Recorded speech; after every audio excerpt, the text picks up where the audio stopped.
Hello, adventurer. It's good to see you. You have made it to the morning grind.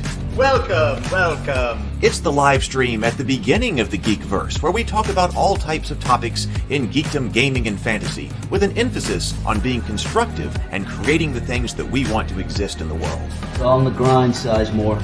Can't be too fine, can't be too coarse.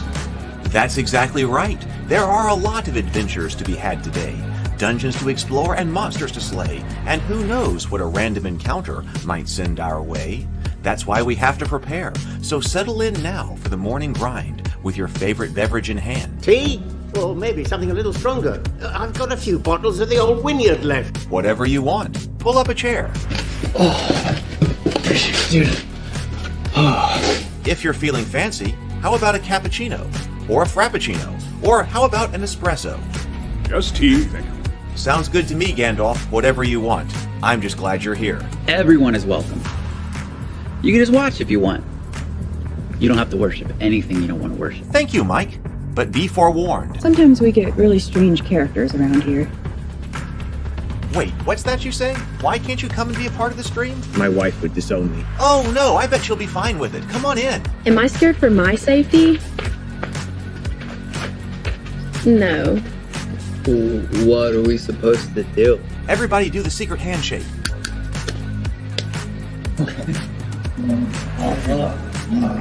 Secret cultist handshake. Oh, now do wizards who love each other. This, my friend, is a science. I still don't have gifts, but it's fine. It's all on the grind, son. Can't be too fine, can't be too coarse. Dude, this would be a sick place to bring the band. Indeed it would be, Dave. It really would. I'm seeing more people coming in. Welcome. Glad to have you here. Oh, look, here's someone new. Is this the cultist meetup? Yes it is. Come to hang out? Please accept me. I have nothing else. Okay, we accept you. Everyone's welcome here. Brought some snacks. Well, that makes things even better. You want some coffee? I don't drink coffee. You sure? It's cultist coffee. What makes it cultist coffee? I'm a cultist and I'm drinking it. Oh. Then I'll have some. What exactly is going on here? I'm seeing more people coming in. Welcome. It's so great to have you. Oh, and look, here comes another stranger. Can we help you? Yes, fellow cultists. I could really use some food. Oh yeah? Welcome. We have donuts. Oh, it's me. I'm glad I'm here. I'm sure you have a few questions for me, though. What's your name? Who do you work for? What god do you worship? Great questions, Rob. I'm Steve King, and I worship Nyarlathotep. No, not really. I'm just Heath, and I won't be worshiping anything this morning. But I will be your host. Welcome to the office. We're going to have a great time. I've got my coffee ready, because now it's time for the morning grind. If you could become a fish, that would be amazing. Then I could command you with my mental fish powers. Good morning, everyone. Welcome to the morning grind. It is so good to see you. I've been up and at 'em and having a productive day. Well, kind of. What I was working on didn't quite work. I have to start over again, but at least I've been solving problems and figuring things out. So, all right, well, move on for the rest of the day, but solving problems. So I hope you are doing the same thing today and that you're starting the day out on the right foot. Our topic today is this book right here. This is Strongholds and Followers. This is one of the books, we've been looking at kind of a series on kingdom building and trying to do strongholds or castles or fortresses and world building and things like that for our games. And so we're kind of touching on a bunch of them. Whoa, see too much. Still working on lighting. So we're going to look at this one. This is one of the most recent, of course. And this one is actually I have used in the game. It's was part of an amazing Kickstarter. And you probably also know Matt Colville from YouTube and MCDM. That's the company that he has created to publish this right here. So I use this in one of Lou's games, and we have played with it. So if you have played with it, let me know. What has your experience been with it? What is that? Let me know. Inner Light says, cool, we'll have to look into this one. I picked up Ultimate Kingdoms during the pandemic. It was part of a major Kickstarter. I was seeing that in the Discord channel. Yeah, that people were saying that people in Discord had been saying they had gotten it on Kickstarter. I backed it on Kickstarter as well. I got this as Kickstarter. Stray says, good morning to everyone. Good morning, Stray. Good morning. All right. So, what else do we need to say? I suppose it is time to breathe and then sip. I got Cultist coffee this morning. Back to Cultist coffee. Washed, got dishwashing done, so got all of my Cultist coffee mugs back. Oh, we breathe first.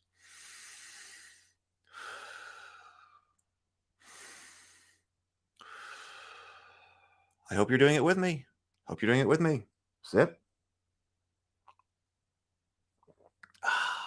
Wonderful. Wonderful. All right. Let's go to the morning messages, and then we will get into the main topic. Here we go.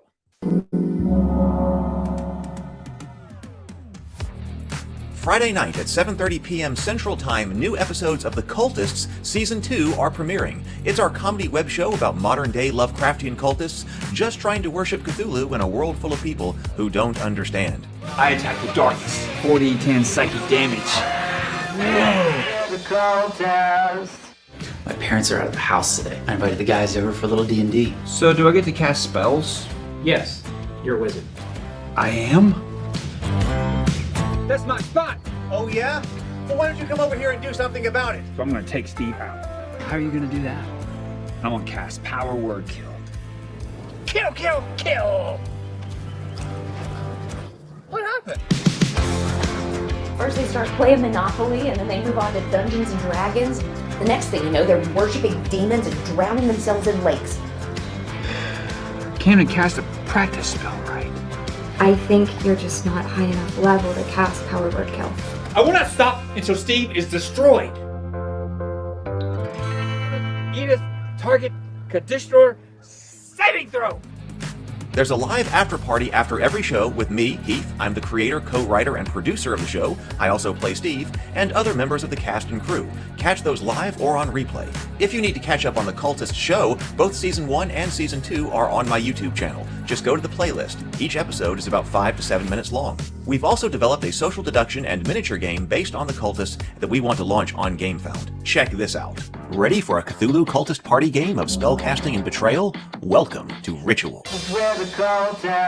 This is just our gaming group. Indeed, but your gaming group is all you need to delve into the madness-inducing rituals necessary to summon Cthulhu. Click the link below to visit the GameFound page, follow the project, and learn more. Dude, this is hardcore. Ritual is a game of incantation, social deduction, and dreadful fun. To win, your band of loyal cultists must successfully complete 5 magical rituals. But watch out.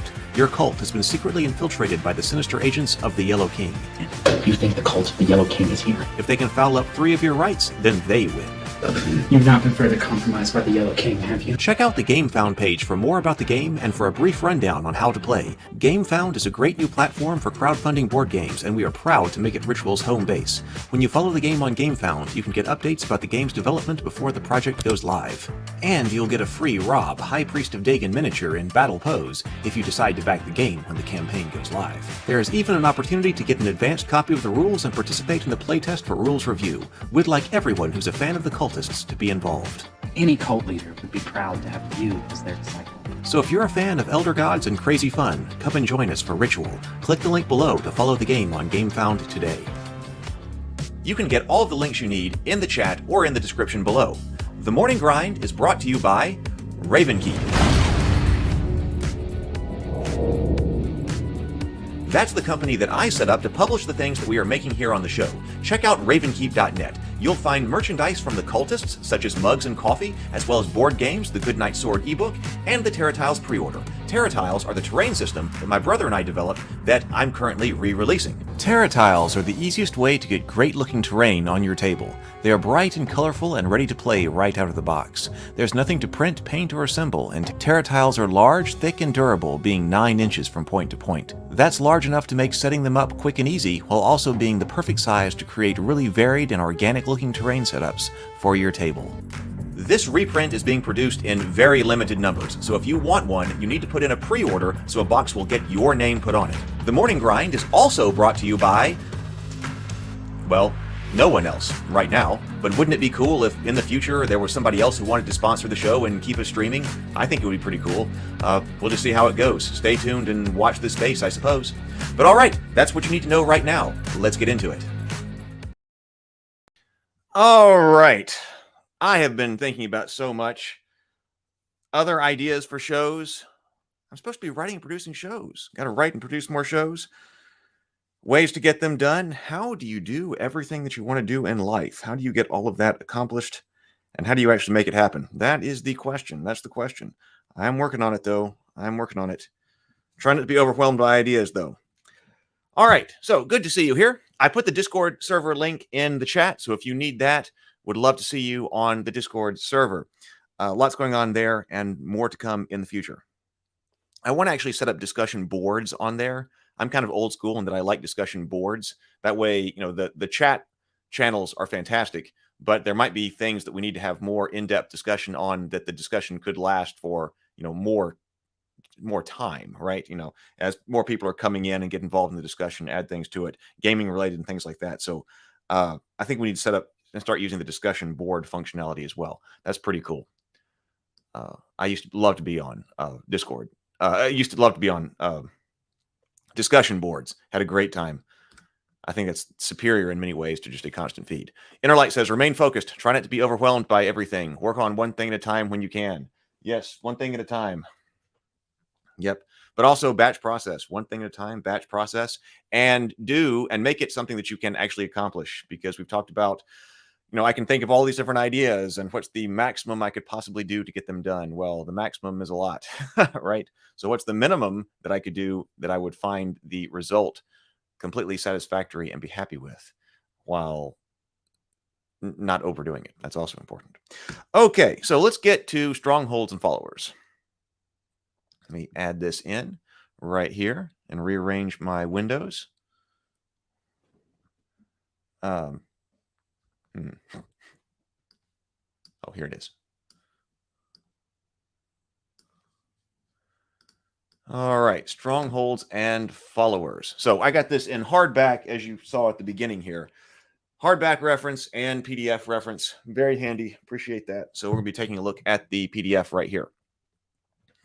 This is Strongholds and Followers. Let's get, can we come up, does it tell us what the purpose of this book is? I mean, yeah, this was just a massive Kickstarter dedicated to the 28,918 Kickstarter backers who funded this book and the 3,114 testers who helped make it suck less. We really hope you like this book. I mean, that is incredible. Absolutely incredible. So what is the purpose of this book? Let's see. Did we already pass by the back? Let me see if we've got anything on the back of this book so we can get its into. Oh, whoops. We've got nothing on the back of the book. So we're trying to figure out what is the book's purpose? What is it trying to do? The purpose of this book is, to me, if I'm saying this right, the purpose of this book is to provide a system for the players to be able to build strongholds, class-specific strongholds, and manage them as part of a Dungeons and Dragons game. Of course, it was designed for 5th edition. And that's basically what we did, what we used it for when we reached someplace in one of Lou's games where we were thinking about, where it was time for us to establish a stronghold, kind of give us a base of operations and also coordinate followers. Of course, we looked at different ways, like economic simulation kinds of things with the Western medieval society book. We'll get into that more. We'll get into the Castle Builder's Guide book too. I think the key thing here in all of these, what we're looking for, we could go very simulationist, and I like that, and I've been very much that way in the past. But on the other hand, we want to be able to potentially include something like this in the game, but still have it be gameable and playable. And, we're trying to, my goal is to pack as much adventure and fun into, 3 hours of game time or whatever it is as possible, simulating the economics of the castle structure and the whatever it is that we're doing might not be fun. That might not give us the most impact. So getting to something more gameable might be a good way to go. And this was the attempt here. one attempt, and obviously an extremely successful one from the Kickstarter perspective. Anyone remember the old SSI game Stronghold? That was a good one. I do not. I do not know that one. Stray, I second that. Okay, so that's my interpretation of what's going on here. Let's scroll down. Okay, so what do we have in the contents when we're looking at these different books?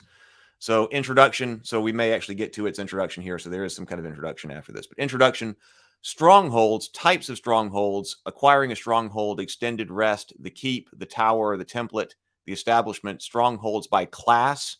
So the barbarians' camp, the bard's theater, cleric's church, druid's grove, fighter's fortress, monk's monastery, paladin's chapel, ranger's lodge, rogue's tavern, sorcerer's sanctum, warlock's fane, wizard's library. Now, I like this because, you know, the idea of establishing a stronghold and something like that has been in D&D for a while. I remember in AD&D, it was specifically talking about the fighter becoming a lord and establishing a stronghold and then having followers that show up because of that. But that was a fighter-specific thing.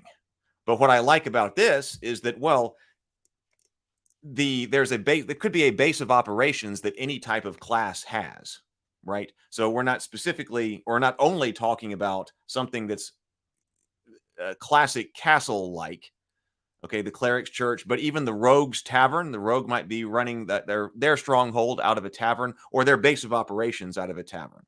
Or, you know, the sorcerer's sanctum, the monk might have a monastery. We have the classic fighter's fortress. But we're also talking about like the druid establishing his or her grove, which I think is really neat. So no matter what class you're playing, you can be involved in establishing a stronghold, and it's got with special rules for the kinds of stuff that you need. And then followers, units, retainers, artisans, ambassadors, and allies. And then this is an adventure right here, the Siege of Castle Rend. And then we've got some appendices here with new monsters, information on warfare, simple warfare. We talked about it. I think that needs to be covered. We probably won't get to that today. This is probably another one of those books that we're going to have to return to time and time again once we're kind of looking at different topics. But I think that warfare seems like that's frequently covered at the same time as we've got rules for strongholds, followers, rules for warfare go along with it. So we talked about how can we compare and contrast different systems that have been developed for role-playing games to cover mass combat, mass battles, warfare, things like that, because different games have had different takes on that. So this one also includes this take on warfare right here. Love that. Love that picture right there. Oh, Stray says, I'm really glad you're going over this one. I brought it up to my local game store, and they didn't really think much of it until I had the book in hand. Yeah, I have not been following Matt on like everything that's been going on YouTube over there. I've seen some of his stuff, but I hadn't been following everything that was the lead up to this book. But on the other hand, because I liked the Castle Guide so much, you know, back in its heyday, and other books like that, I was like, oh, really? Somebody's updating this? And then Lou was like, yeah, I'm going to use this in my game. And so I went right over and picked it up. Adventurer, Conqueror, King system has a good stronghold kingdom system also. It's one of the topics where that system shines. We need to look at that one then. We need to look at that one as well then. All right. So in this book, so here's something. So what's going on? This is why this book was made and what it's trying to do here. The game transitioned from local problems to national problems to global problems. And I think that's talking about what your character is actually doing. Once upon a time in the dim days of the hobby, known as the 1970s, the game assumed you played until you were about 7th level and then built a stronghold. There were no rules for this, but nor was there any reason given for why the player or their character might want to do such a thing. For those original players, building a stronghold was a self-evident good. It was just neat, and they assumed it would be obvious for why you would want to do such a thing. The adventure character was now interested in things besides killing orcs and acquiring gold.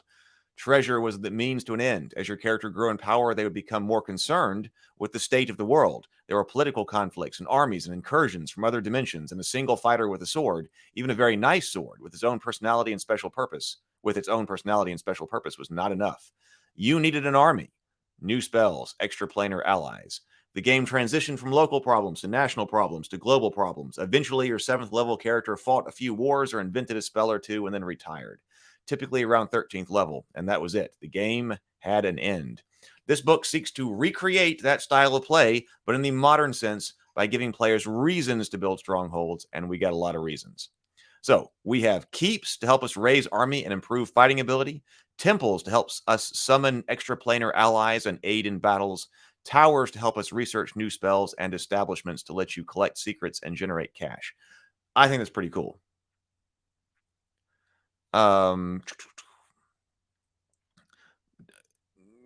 Establish your domain, attract followers, things that may take months or seasons, extended rest, and then also going to war. So, all right. So that's what we're trying to do here and the purpose. Okay. We got 4 different types of strongholds right here that you can establish. This is going to be your headquarters, going to be a base. And we said the keep is the martial stronghold. A tower is the arcane stronghold for doing spell research and learning battle magic. Temples are divine strongholds for summoning extraplanar allies and learning battle magic. An establishment is an espionage stronghold for sabotaging your enemies and generating revenue. We had we had acquired a keep and lose game, but we were also thinking about in one of the other games we were playing with him, establishing the tavern kind of thing, this establishment, because it seemed to go better with a different style of all of our characters who are like running something underground in Waterdeep. The castle combines 2 or more of the above into a larger complex owned and run by multiple characters, each of whom can gain the mechanical benefits thereof. Oh yeah, that was cool too, because if you've got all these different things that your characters need because you're different character classes, well, what if you start to combine some of these things? Because you probably want your adventuring group to remain together. They could. So if they come together and they build their own castle, different parts of the castle can have different strongholds, I guess using this terminology, inside that castle that provide each person the different benefits, right? So you could build a castle and the rogue could be running a tavern there. There could be the church for the cleric in the same compound. It could be fortified by the fighters' keep. And then in the middle, kind of like the gods would in Game of Thrones, the druids' circle might be in the middle of it or something like that. So I think that's pretty cool. So there are 3 basic ways for a party to acquire a stronghold. They are, in order of most expensive to least expensive, build a new one, renovate an old one, or receive one from a local noble. So lots of different books have gone over something like stronghold building cost and time.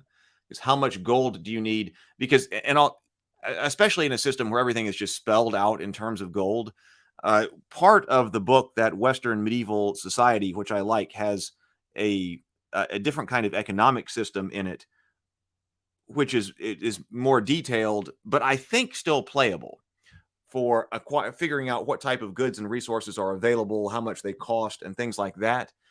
I think it's still playable. I haven't ever gotten to use it, but I want to investigate it for some other things that I'm doing. But classically, Dungeons & Dragons, whatever, is just giving you stuff in gold pieces, and you've got the costs of axes and swords in the PHB. Well, how much does it cost to actually build a castle, and how long does it take? And is it something that can be done in game time, right? See, and this is the problem that goes into right here. The cost in gold and time to build in days for these 4 strongholds are listed on the next page. They're not based on any historical numbers because humans were building castles for about 600 years until the invention of gunpowder made them obsolete. And there's no reasonable way to translate these costs into a fantasy game. So we got to find out something that's working for the purposes of the game. But even if we were to pick a historical period as our baseline, there was no time in history where bands of wizards and warlocks roamed the countryside, pillaging dragon hordes, coming back to civilization with tens of thousands of gold pieces.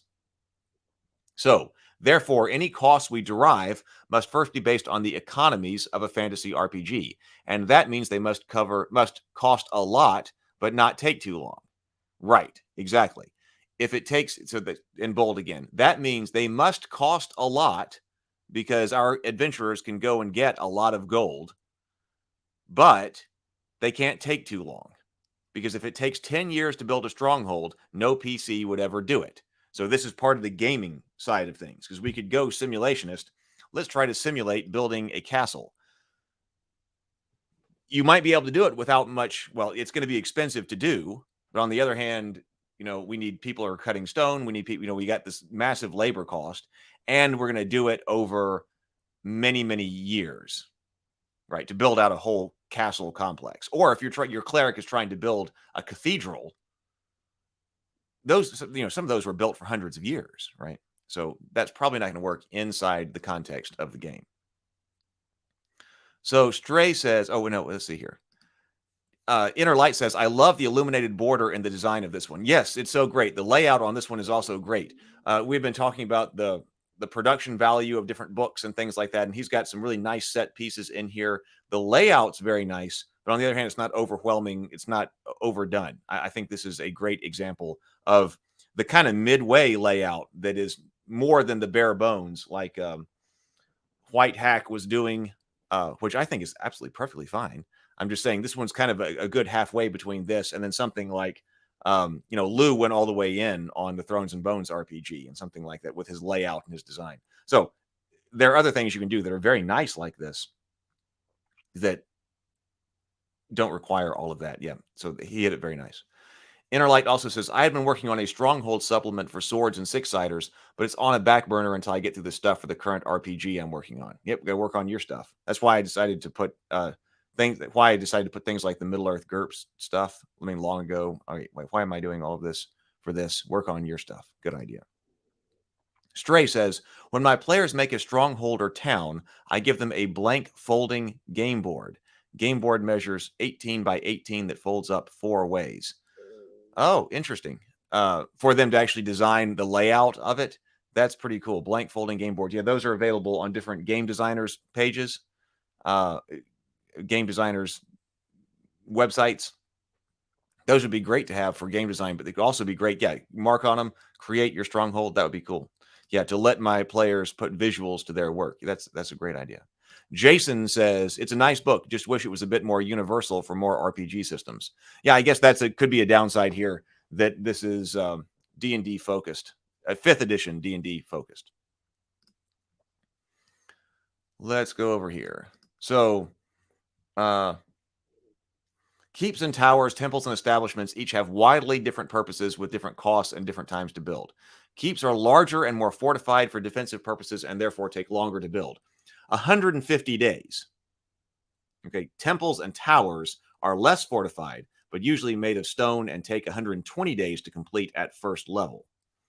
An establishment serves no defensive purposes, typically existing within a town or city with its own fortifications, but your establishment is still well constructed with basements, multiple floors, and probably secret passages for you and your allies to escape out of or into. They take 90 days to complete. So, strongholds as fortifications, see warfare. But let's take a look at these tables right here. So stronghold construction, stronghold keep, tower, temple, and establishment. Those are our basic categories. Cost to build, 10,000, 8,000, 8,000, 6,000. That's in gold pieces, in 5th edition D&D gold pieces. Time to build 150, 120, 120, 90. And then fortification bonus, this has to do with that warfare system on page 233. We'll look at that later. So you're getting morale bonuses, I guess, for army units being in keeps, towers, and temples, not so much in establishments. Size per level. We're going to get to this in a moment, but we've got different levels, and I believe these are stronghold levels and not character levels. Size per level, toughness per level, cost to upgrade. Yeah, so upgrading a keep from 1st to 2nd level. I forgot this, that I don't think we got to this point of the game. But your stronghold can level up with your characters, which is also pretty neat. And time to upgrade, 1st to 2nd level, 1st to 2nd level, additional time, additional gold. So it's not just a one and done. You're going to be able to grow with your stronghold. Your stronghold's going to grow as you grow and develop as a character as well, and require more stuff That also allows you to bring it into the game potentially earlier if it's a small kind of establishment or setup, stronghold, whatever, originally, and it's going to grow with you as your character grows. I think that's neat. So yeah, so once built, your stronghold can be upgraded by taking more time and spending more money, as shown on the charts on the previous page. You can spend more money to build a larger stronghold from the start, but there's no time or cost savings. So, oh, hey, Heather. Good morning, Heather. Heather says, I had to heavily convert this book to use it, but I really loved it. Didn't buy any of the minis from this Kickstarter, but loved the book. Oh, I wasn't in on miniatures either on this Kickstarter. I had forgotten that there were any. But yeah, I just got the book in the hardcover and the PDF here. So paying more to get it done faster. Since building or repairing any stronghold requires a labor force, it's reasonable for players to conclude that hiring more artisans and laborers will speed up the process. To a small degree, this is true, but the rules assume your workers are working optimally, so adding more laborers will, paradoxically, cause it to take longer.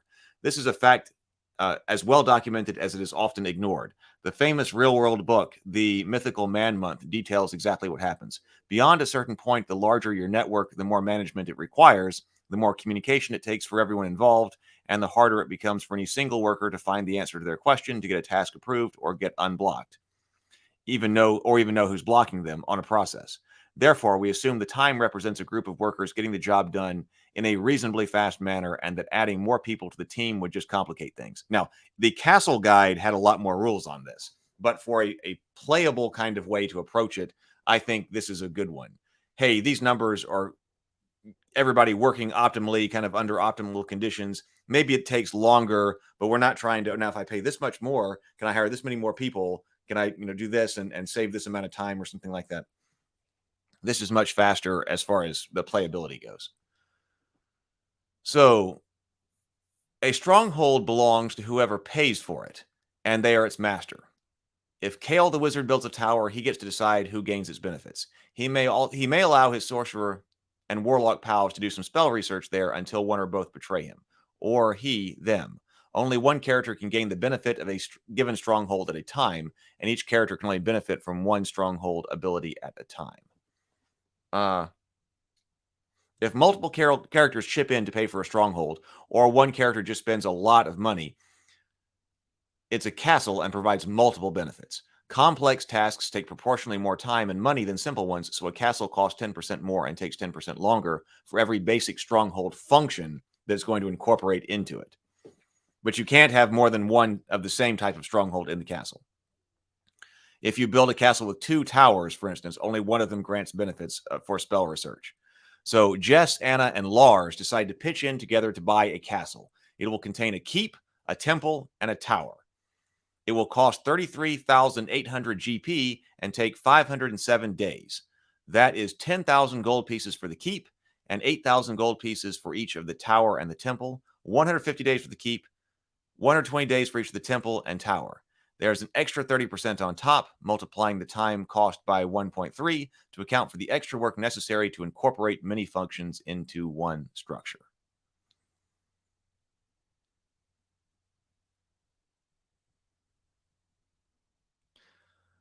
A character, let's see, the purpose of the design is, on one hand, to somewhat model a real world where building a movie theater and automotive plant in the same building would, one assume, take longer than just building each separately. For one thing, the different kinds of strongholds have different requirements and therefore take more and different kinds of workers to complete them, and the more workers you have, the harder it is to coordinate them all. But also, one goal of the rules is to give player things to do in their downtime. Downtime is one of those things we're going to have to talk about in a dedicated morning grind live stream as well, because I have different thoughts on how to handle downtime, because we've used it in our games. And, the rules we were using with Lou was however long it was that we were not, and I think this is in one of the books, but however long it had been since we'd gotten together, typically a month, that meant our characters had 1 month of downtime to do something else. And so it does help in that downtime to have other stuff to do in the fortresses, but I still have different thoughts on downtime. Maybe we can talk about it later. Usually when one of my players builds a stronghold, everyone hangs out there. All the Avengers hang out at the Avengers Mansion, but at the end of the day, Tony Stark built that place, so Jarvis answers to him, and when things go wrong, he's on the hook for it.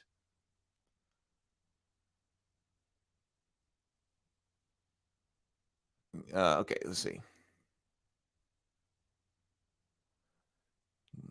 Of course, you can change it up. Let's see here. When is it done? Keep in mind that a first level keep is a simple Mott and Bailey and would still appear to be under construction even when it's actually done. It can act as a defensive stronghold well before it's pretty and all finished, and the finishing touches are complete. It may be hard to imagine Camelot being built in a little more than a year, but that's because the structure we imagine with pink walls and pennants fluttering and flying is what you get long after the place was a functioning castle. Like I said, which does allow you to start the adventure with it and start using it before it is, what the idyllic version of Camelot, right? Heather also says they had those weird gem dragons.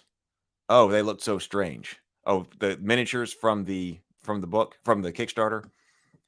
Yeah, I don't remember that at all. That's probably why I didn't pick them up. So we got stronghold level and we got character level. So this is when we're saying you should get a stronghold. There's no correct answer to this. It's entirely up to the GM. I've run games in which the PC started out at first level playing local nobles, complete with strongholds and domains. I've run for groups who at third level cleared out an overrun watchtower and claimed it as their base. As the GM, you simply decide it would be fun if the player started with a cleared out stronghold of their own at low levels. One of the great moments in any campaign for me is just after the players de-orc a ruined keep and realize, hey, we could make this place our base. This is the moment when the players start using the things they found in the world as their own resources. The world feels real to them. That's what happened to us in one of Lou's games when we were actually going to have a castle-like structure. The world feels real to them. They are thinking about things besides killing monsters. Now, maybe the question is, at what level can the PCs afford to build their own stronghold? That's easy to figure out. We start by imagining the players want to pool their money together or build a castle for 50,000 gold pieces. And you can, now that is one thing that you can do from the gaming side of things. And if you're doing game design or campaign design, and I've seen this done for campaign design, and so this information is out there for 5th edition, really breaking down what 5th edition expects you to have as far as resources at any particular level and what you're able to do. Now, your individual game may widely vary from that, but it does seem like there were a lot of expectations that were kind of spelled out in a systematic way, or actually built into the game, that other people have kind of deconstructed and then spelled out about exactly where you should be in certain things. So you could figure out now how much gold, which I think is what they're about to do here, is come up with 50,000. Like, when are we supposed to have 50,000 gold pieces that we can use as disposable income? If we scrub through the published adventures to figure out, then would the characters be able to afford a keep? Well, if they go through the official 5e Big Giant adventure, the answer is surprising. By 60th level, the Big Giant adventure, the players can have accumulated enough gold to buy a keep, assuming they find all the gold and roll average on random results. In practice, however, it's difficult to find all the gold in an adventure, especially adventures with sandbox elements or branches. Different groups can come out of with wildly different amounts of cash from the same adventure. At 7th level, therefore, is a reasonable conclusion. Do not assume the adventure will suffice. Different editions treat gold differently. Some classic 1st edition adventures award many tens of thousands of gold at low levels, often in copper pieces, on purpose, to make the act of getting the gold back to civilization a challenge in itself. Some adventurers have hardly any gold on them at all. Adventurers have hardly any gold in them at all. Not only does this vary from edition to edition, but it varies widely from one adventure to another within an edition. Therefore, game masters who think my players will want a stronghold should make sure they dump enough gold on the players to make it possible. The gold you award becomes the knob that you turn to adjust when exactly the players can afford a stronghold on their own, assuming they need to buy the things at all. There are other options. So repairing a ruin, that's what I did. And it's probably pretty common. Clear out those orcs and then adopt it for yourself.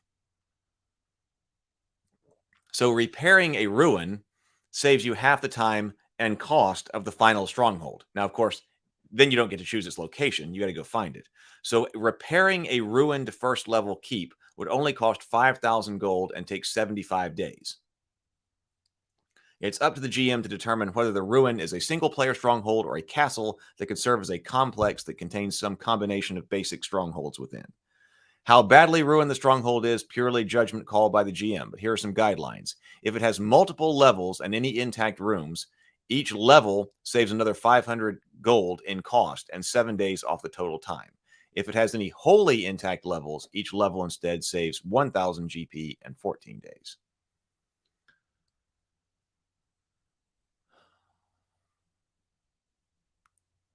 Awarding a stronghold. Any local stronghold in good enough shape not to need to be repaired is probably belonging to somebody, legally, some local noble. It might be currently overrun by orcs, but even sitting surrounded by forest overgrowth forgotten. But as soon as the party clears it out, it becomes unforgotten, and the local duke or queen says, hey, that's mine. Nobles get really persnickety when a bunch of rat catchers decide some stronghold in the noble's territory is theirs. The local nobles start to feel much like these itinerant campaigners are just trying to muscle in on their cushy gig. So it could be. I thought this was going to be about being granted one. Oh, okay, so furthermore, the local noble can simply award the players a stronghold as payment for some service. Thank you for stopping that local death cult. Here's the right and title to a small keep. Now, this may be exactly as it seems, or the players just get the stronghold with no strings attached, but not very dramatic. It could be that now you've got feudal obligations or something that start to take the game in that direction. Since we're talking about here taking the game from concern about local taking care of those large rats over there and things like that to actually being more involved on a higher level in the things going on in the world, which can introduce political complications, right? Now, I like this right here, certifying ownership. This is purely a tradition in my campaign, and I suppose this is Matt speaking here. But as soon as the players begin getting a stronghold, I tell them outright, they can spend the money and it will get built, but they don't gain the benefit of it until they defend it in battle, as described in the appendix on warfare. That is usually the first time the players have encountered the warfare system, but so far, over approximately 6 campaigns, the players have never balked at this condition, and so far they have always looked forward to the battle. Of course, your mileage may vary. So the idea here is that raising the metaphorical flag and saying this place is mine sends a signal to local actors who therefore took no notice of some low-level rat catchers. But once you've built a tower, keep, or temple, suddenly you're important enough to fear. Establishments attract less attention, certainly, but even building a new inn or tavern sends a signal, in which case is the town itself, not the establishment, that comes under attack. Better start building some walls. So I like that. It's not really yours until you have defended it in battle. Somebody has come to try to take it from you, and you have successfully defended it. Then it's really yours.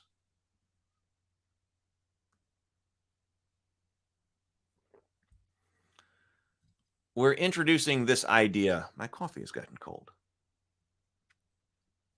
Well.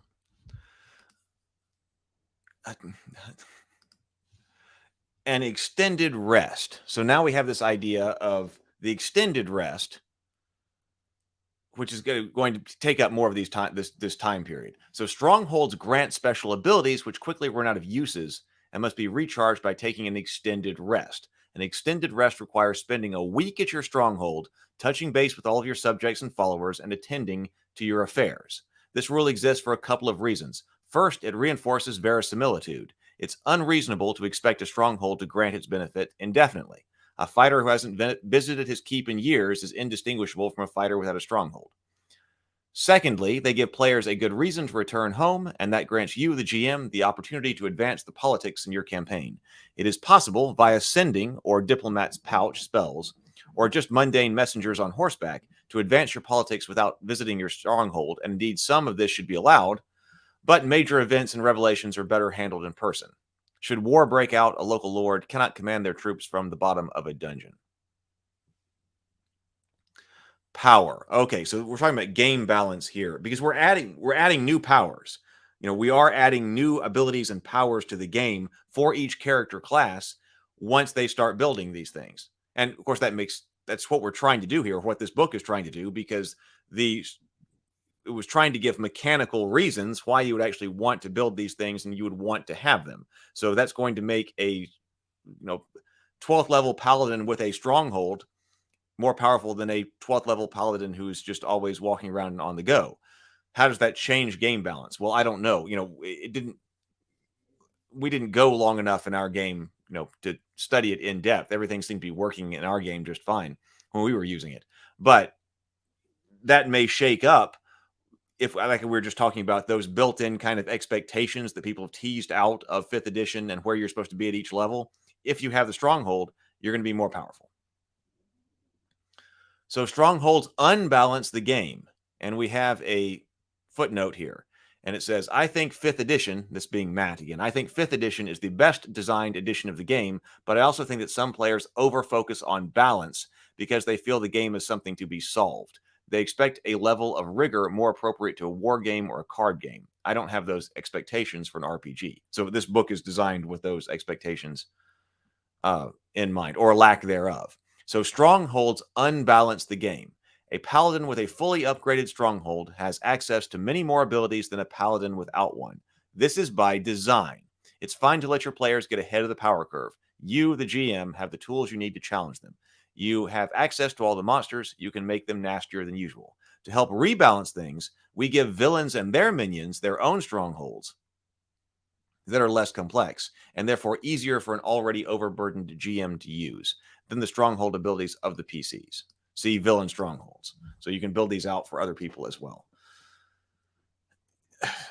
When I'm reading this here, you should go and check this out if you have not gotten this, because obviously I want to return to this, and we're obviously not going to get to all of this as well. But this seems to be very well designed and interesting. I'm sure that a lot of people, obviously, with the massive success of the Kickstarter, this is something that a lot of people are interested in adding to their game. And if you weren't aware of this book, maybe you'll definitely check it out because you can get it. Just get it now. Stray.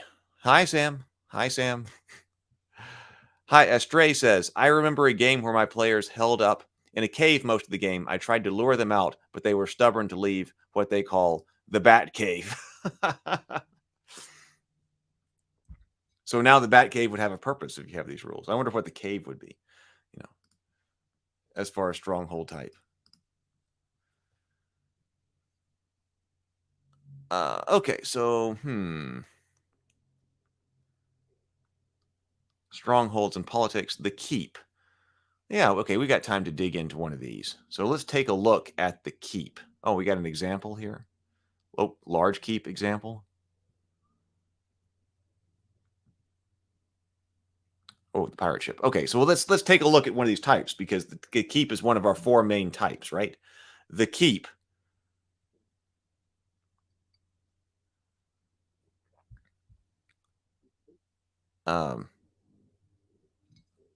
The keep sits on a hill. So you, okay. What is the keep supposed to do? Well, I guess it's already told us what the keep is supposed to do. This is our military one, right? Hidden keeps versus public keeps. Building any type of stronghold makes a statement, but a keep is a military fortification. It's not used for researching the mysteries of the universe or communing with the powers of creation or raising money and learning secrets. It's about raising an army and giving your army someplace to live. So that's what the keep is supposed to do, protecting your people and enforcing your will abroad. Historically, keeps were used to built as a defense against armies, a safe and easily defended location. But in all instances, the keep is related to war in a way that other strongholds are not. You build a keep because you want to raise an army and give them a place to stay and train. So it's going to take hundreds of workers months to build a keep. All right. So, and then, okay, so once you have one of these things, you can attract a unit by rolling on your class's followers chart. Some classes are naturally more martial than others. The fighter and paladin attract more units more easily than the wizard or sorcerer. But even a fell-countenanced warlock like Graves, the Empty One from my Shield of Gravesford campaign, could attract a unit with a good roll. That would be a very interesting army to come to pledge the service to a warlock. I also think that's cool. The types of armies that different kinds of character classes are going to have and that your different characters might have may all be very different. Furthermore, you can spend gold just to buy a unit. Those are mercenaries. So we're distinguishing between people who you attract and they become your followers versus paying for mercenary units much faster. But they cost more money. But units not only cost money to buy, but they also cost money to maintain, called upkeep, and mercenaries cost more to upkeep. Napoleon did quite well and would have gotten away with it if it wasn't for a plague of typhus. Okay. A keep reduces the cost to buy units by 10% per level, and it reduces the upkeep of units by 10% per level, because guess you're housing them. You've got the place for room and board. This means a 5th level keep reduces both the cost to buy another unit and their upkeep by 50%. Oh, nice. Nice. Remember, this is stronghold level over here, not character level. So upon finishing a keep, you gain units equal in number to 2 plus the level of the keep. At the GM's discretion, if you're building a keep above level 1, you could get your first unit when you begin construction, another halfway through, and then the rest when it's complete. There could be good dramatic reasons for this, and it also gives you a unit early on that you can go annoy your neighbors with. And it's perfectly reasonable to presume the half-finished keep is complete enough to house some folks.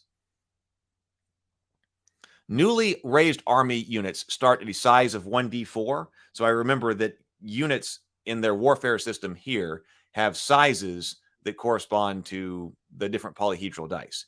If you get the same result twice, just increase the unit size to 1d6. And then actually, this is actually very likely, as some units are simply more common than others. All units raised are of the same ancestry as the owner of the keep. So I believe that's like your species or race. So elves are going to attract elves. Humans are going to attract humans. Dwarves, dwarves. So use the rules in creating your own units, page 237, to build the unit card once you know what units will be attracted. Unit card? I forgot about that. They are on cards. So another use for index cards. We love index cards around here. So Jess's elf cleric Lady Serial builds a keep, attracts a unit of regular light infantry, and then rolls again, getting another unit of regular light infantry. She only has one unit, but it's now 1d6 size instead of 1d4. So here are units raised by the keep. So, hey, let's roll up and see what I get. Let's say that I need a unit, because I just started a keep. I like this. This all starts to sound very classic right here. What type of military units have arrived? Well, let's see. Oh, I rolled an 80.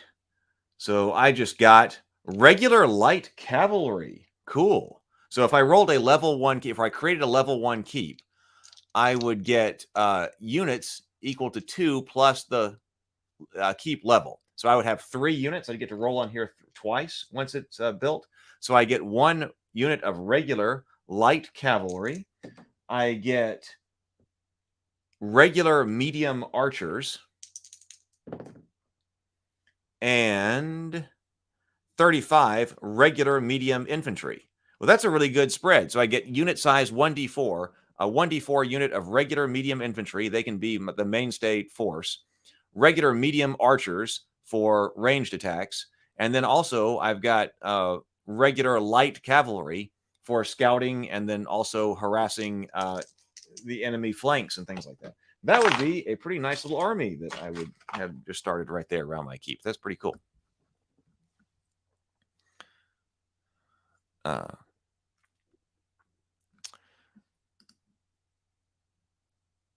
So keep in mind that an army, a keep means an army, and armies require training. As you train your soldiers, you get better with your own gear, gaining other following bonuses based on weapons and armor that you have. Choose one of the following training benefits. You cannot gain the benefit of training from armor, shields, or weapons if you're not proficient in it. You can change which training you receive during an extended rest. So these are advantages for the units. So light armor training, you have advantage on dexterity checks while wearing light armor. Medium armor training, you gain 5 feet of extra movement while wearing medium armor. This movement does not provoke opportunity attacks. Heavy armor training, you learn to present your most heavily armored face to your foes. Ranged attacks have disadvantage against you as crossbow bolts bounce and acid splash arrows acid arrows splash harmlessly, sometimes off your armor.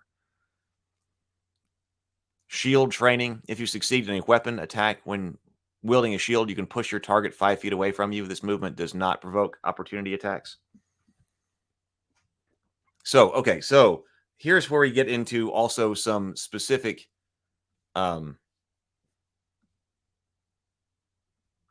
types. Because, okay, we said a keep is a military structure, but there are multiple different character classes may want to have a military structure. I'm remembering how this goes now. So a barbarian camp is a type of keep, right? The terminology being used here. So a barbarian camp is a type of keep. So barbarians are famous for keeps, in that under no circumstance would they ever build one. They are why other people build keeps. To a barbarian, the idea of putting all your men into an immobile walled jail seems ridiculous. Of course, strictly speaking, anyone can build a stronghold, and what counts as a barbarian has nothing to do with what's on your character sheet. You can easily be a fighter or ranger who looks and behaves in classic barbarian mode. So here are barbarian units. 1d12, green light infantry, regular light infantry, green light archers, regular light cavalry, seasoned light cavalry. But if you want a rampaging horde, you want a barbarian camp, except no substitutes. So substitutes for a barbarian camp. These rules show you how a mobile strongholds, this is like the Dothraki, right? on the grass sea, right? So this is, I guess that there would be this would be a stronghold, it would be a keep that the Khalasar would be, but it's a mobile one. And so we're attracting barbarian types. A druid might decide to go on the warpath, awaken the trees and lead them to war. Do the awakened trees have a permanent stronghold? They could, but they could just as easily have a mobile camp. A monk might eschew a permanent stronghold and instead wander the land, inciting the peasantry to take up arms against their tyrannical lord and join her. Did Joan of Arc have a permanent fortification, or was she basically leading a barbarian horde? A barbarian camp functions like a keep with the following differences. It costs gold, but half as much. Temporary wells may be dug. Skins for tents may be constantly made and repaired. Weapons and armor still need repairs. Large tents require many wooden stakes, and foraging includes buying food off the locals as well as stealing it. When you're on the move, you basically have to do everything all the time to keep everyone fed and housed. The Mongols had mobile smitheries and carpentry shops. It raises units just like a keep, but using the barbarian units chart on the previous page, not the other one. It grants no discount to upkeep. It can move a number of provinces per season inversely proportional to its size. Okay, so a first level barbarian camp can move 5 provinces per season. So province, as a unit of measurement for the size of different kingdoms or whatever, that's probably intentionally generic here, right? So we're not doing in miles per hour or miles per day or something like that. It's just that you get to that other province in some other amount of time. A first level barbarian camp can move 5 provinces per season. A 5th level camp only 1. As long as all their units have light equipment, they do not suffer movement penalties for moving in the wilderness, but they do suffer normal movement penalties based on terrain. If a barbarian camp spends 1 season in a civilized province, the owner of that province must make an unrest check against DC 13. If the development level of the province is greater than the level of the barbarian camp, the role has advantage. If it's less, the role has advantage. If the province fails its unrest check, it loses 1 development level. We'll have to look up those rules later. If this is reduced to 0, it reverts to wilderness and no longer produces resources for its owner. So it's not really good if you're the local lord of a province to have barbarian hordes, barbarian camps, barbarian hordes inside your province, which does make sense. I'm excited about all this. It's fun to use. Sounds fun to use. I mean, and I have used it. We didn't have a barbarian camp, though. Of course, spending a season there means withstanding the owner's own armies. We're basically talking about an invasion. Yeah, exactly. They might not like for you to be there, so you might get invaded. Provinces. Oh, it says provinces, unrest, population centers, and development levels are all in kingdoms and warfare. I know it's kind of bogus to put rules here that you can't use yet, but I don't want the benefits of a barbarian. But I don't want the benefits of a barbarian camp spread over 2 books. Okay, so that's a different. We have to find that in a different book, Kingdoms and Warfare. Now we know. examples of a large keep. I like this layout. Small keep. So this is like your level 1 thing. Lower level characters hang out, and then you grow it and it becomes something like this. I like that. That's a great example of how it can grow.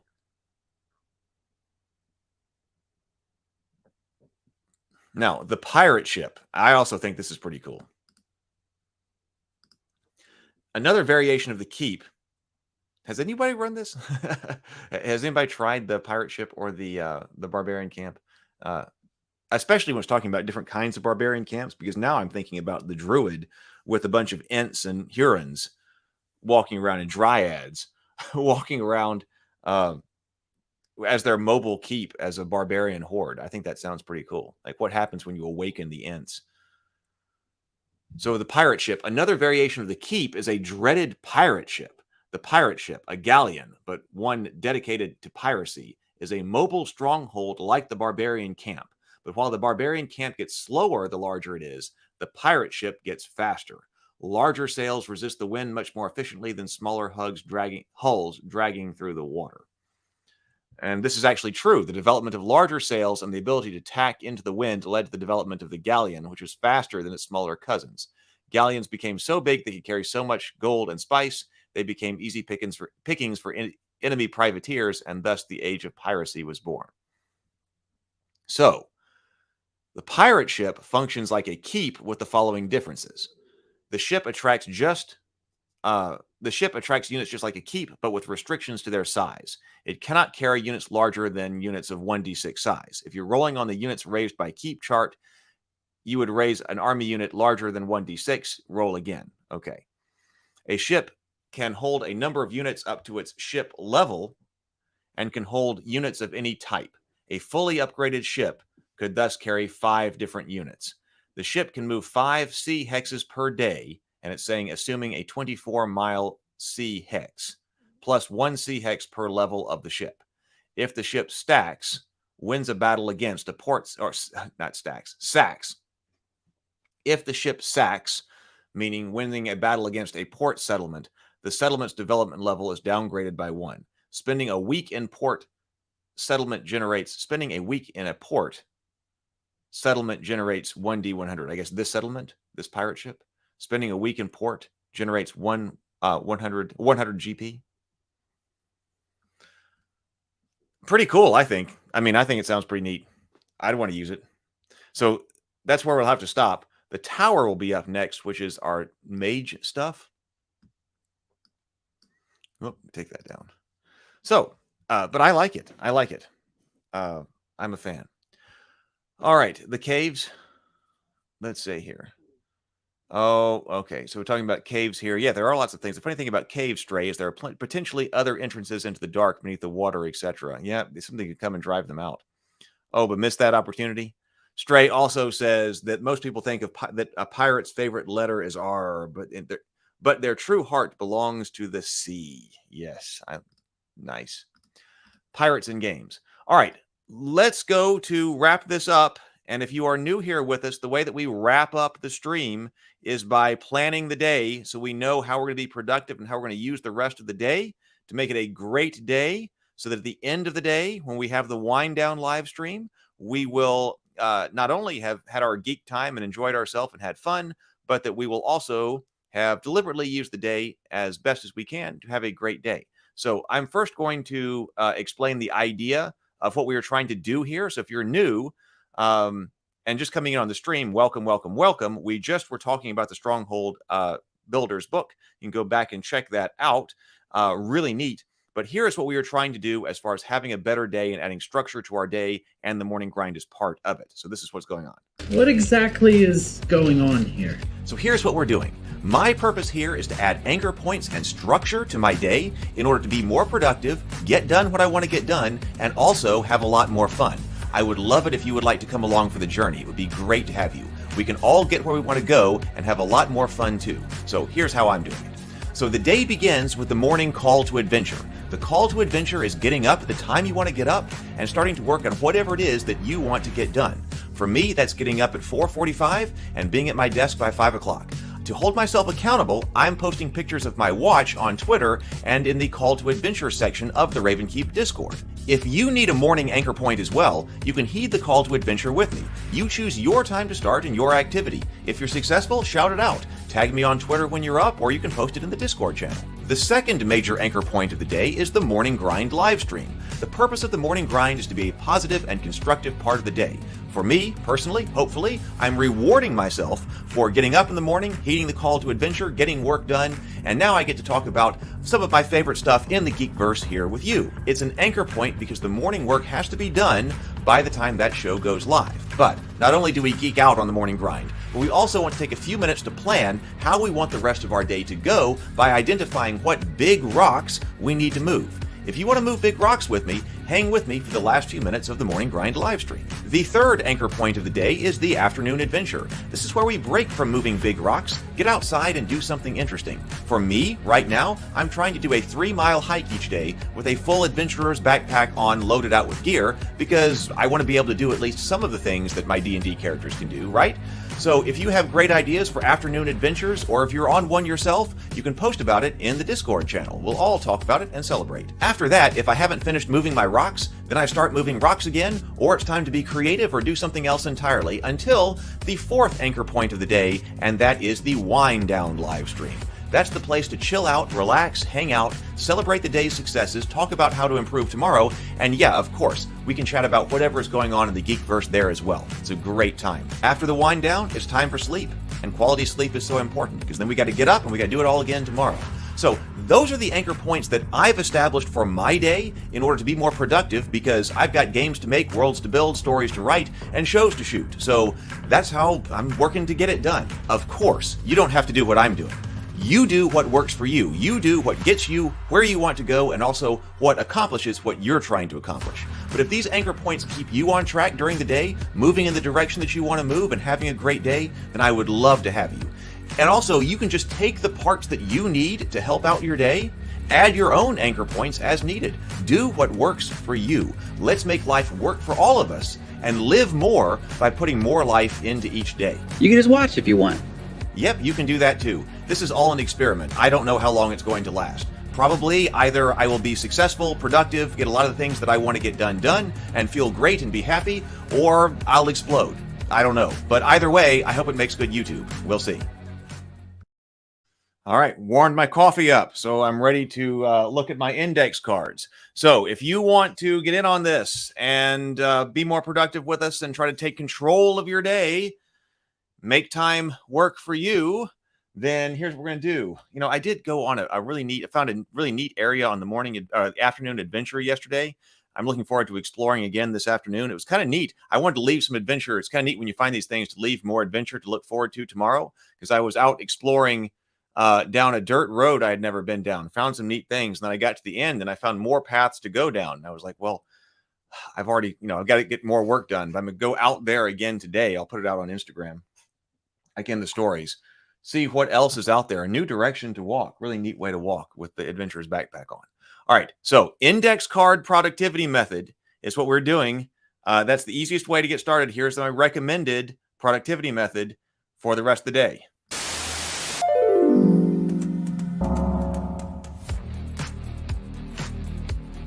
Well, I manage my department, and I've been doing that for several years now. Your department's just you, right? Yes, Jim, but I am not easy to manage. If you would like to join in on being more productive with me and everyone else here on the stream, but are in need of a system to help you out, here's an easy system that you can adopt and that I recommend. Grab a sheet of paper. I find that an index card folded in half is the perfect size for this. But if you don't have an index card, no problem. Any scratch piece of paper will work just fine. Just grab it and a pen or pencil. Think for a moment and come up with the 3 things that if you were to accomplish them today, you would know and feel that it was a great day. I bet you can take a breath right now and think for just a moment, and you will know what those 3 things are. We're going to call these 3 items our big rocks. Our objective is to move these big rocks during the day. Now, don't make the rocks too big, because then you can't move them. Rocks that are too big to move in about a third of a day, we call those huge rocks. Moving the huge rocks is our major multi-day goals in life. But in order to move them, we have to break up the huge rocks into big rocks that we can actually pick up and move around. But we don't want these rocks to be too small, because although small rocks are easy to move, we don't feel sufficient accomplishment when we move them. Moving the big rocks makes us feel accomplished because they advance us toward our objectives in significant ways. You decide what size tasks are small, big, and huge rocks for you. If you get all 3 of these tasks done, then go ahead and add a 4th or a 5th big rock. But don't do that unless you've finished your big 3. You want to look at your list at the end of the day and feel success and accomplishment. You can use your phone for this if you want to, but I think a sheet of paper is better because then you don't have to pick up your phone to check your list of big rocks and potentially get sucked into all the distraction on your phone. The phone will also let you put 20 or 30 things on the list, no problem. Half an index card will keep this tight and focused. I know there are dozens of things on my to-do list on my computer, and that's too much. This method allows me to extract what I really need to do during the day and focus on that. If you're already using a productivity method that you like, no problem, use that. Do what works for you. Now let's write down our big rocks and try to get them done between now and the wind down live stream in the evening. That's where we check in, see how we did, celebrate success, and see how we can improve tomorrow. If you need encouragement during the day, look to the Ravenkeep Discord server. It's a great and constructive community. Let's take over the Geekverse. So 7xmas7 asks, can you send the Discord link? I just put that again. I generated a fresh in Discord invite link, so it's got another hour on it, and I just dropped it into the chat. So you can find that there. Love to have you. Stray's already putting out her big rocks. Stray says, walk, dishes, call the doc, handwritten, hex crawl journal. All right, excellent. I didn't think about putting the putting it in your big rocks. But yes, if you want to be held accountable, you can also write down your big rocks here. Oh, let me put out, bring up the auxiliary camera right here. So I've got my half an index card right here. I'm still trying to figure some things out because a good idea, obviously, for the big rocks is to know when it's done. When did you actually finish the big rocks? And sometimes I've noticed that things on my list I'm not aware of the ending point here because I'm still trying to figure things out. I've been scheduling like 2 or 3 YouTube videos a day because I do already have one scheduled for the 2:30 slot today. So there'll be a 2:30 YouTube video that will be posted on the channel here at 2:30. It's one of the cultist behind the scenes videos, I'm pretty sure. So it's coming out, but I have got to get those that I have out there scheduled. And really, I'm finding that the big hang up there is always generating thumbnail images. So I'm trying to work with a better way to generate thumbnail images. So I would like to I've got a big backlog that I've got to get through. 2 is I need to export clips because they're going to be clips of what we've done over the last month. We've had some really great conversations. We've had some really great insight in Geekverse gaming, kinds of things like that. So I was trying to come up with a faster and more efficient way to actually clip those. And I've been working on that. And I was actually partially successful. I had actually checked it off like yesterday because I'm still kind of basically continuing here, except for I realized that, they were actually wrong because I'm trying to develop a new methodology here. Some things were actually done incorrectly. So I'm having to revise. So I'm not, again, too hard on myself about that because I am working to revise and I'm trying to establish a whole new methodology about what's going on here on the live streams and how we're doing things and what the engine is going to be to accomplish all of those things that I was talking about that, we got to figure out how to get done.